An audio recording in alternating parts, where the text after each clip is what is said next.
So there I sat one rainy eve, desperate for a brief reprieve. Still I sat, and the rain did fall, bringing gloom and sorrow to all. But suddenly, and to my surprise, the clouds did part, revealing what I could only describe as an angel's voice. I had to listen, I had no choice. So there I sat, now eager to hear, and the angel said, 100 heavy modular frames per minute. Wait, what? 100 heavy modular frames. No, I heard you, but that's so many. Like, look, this is my last save, and I only made 4 per minute. And that took this entire thing. 100 heavy modular frames per minute. It's just too much, I can't do it. 100 heavy... No. 100... Alright, fine, I'll do it. Jeez, just shut up. Huh. So I guess I'm doing that now.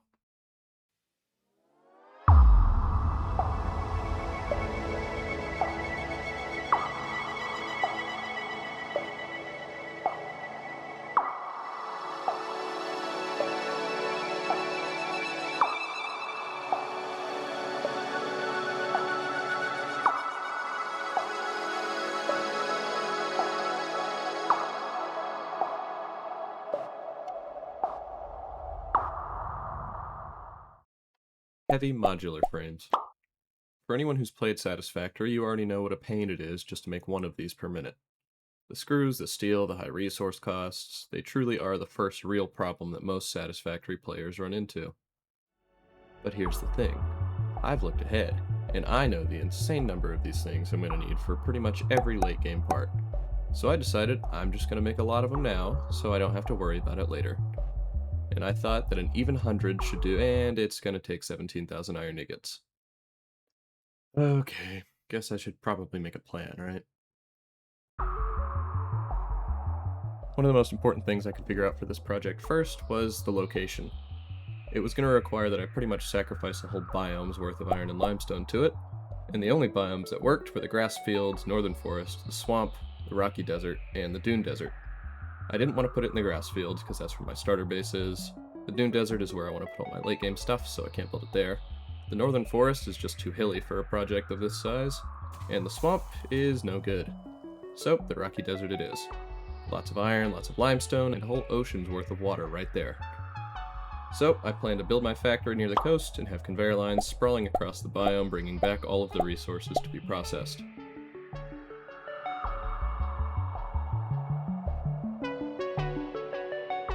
When it came to the actual design of the factory, I had 3 main rules when it comes to the recipes. Rule 1, no screws.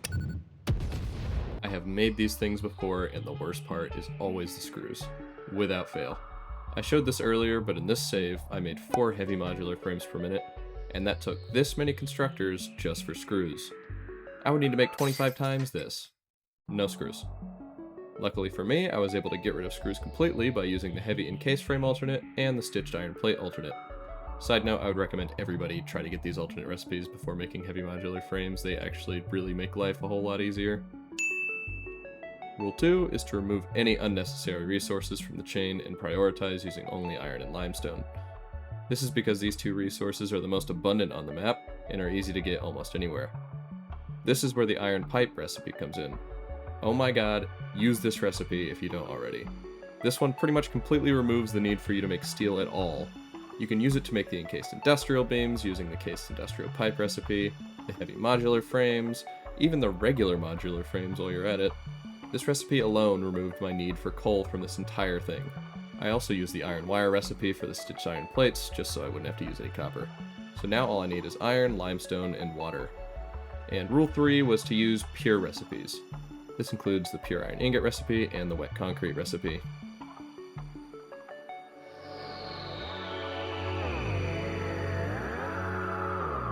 Yeah, that's pretty good.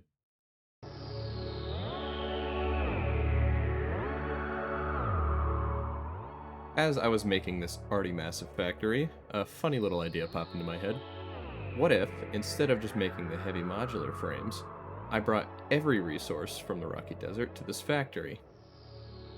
So I brought every resource from the rocky desert to this factory. I promise it's gonna make sense. The idea was to process everything down to a smaller number of parts and ship it out to other factories by train. For example, turn all the copper ingots into copper powder for nuclear pasta, make all the coal into time crystals, etc., etc. This idea, though, quadrupled the amount of refineries I would need to over 900. But I went with it anyways, because why make it easy when you can make it suck?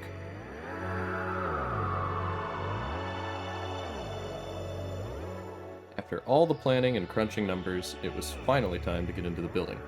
I wanted to give myself lots of room to do belt work and train logistics, so I built this gigantic concrete structure that the main factory will sit on top of. As seen in the very detailed design concept, I built it with 2 wings and space for a larger central tower in the middle. I then made the conveyor buses extend from each wing, and each one would get half of the desert. I then scoured the desert for all of its resources, making sure to appreciate the wildlife as I went by. And this is where I am now. All the parts in place to finally start the actual factory. Well, that's where I'm going to leave it for today. Join me next time and watch me build like 1,000 refineries. Yeah, that'll be a fun episode. Looking forward to that.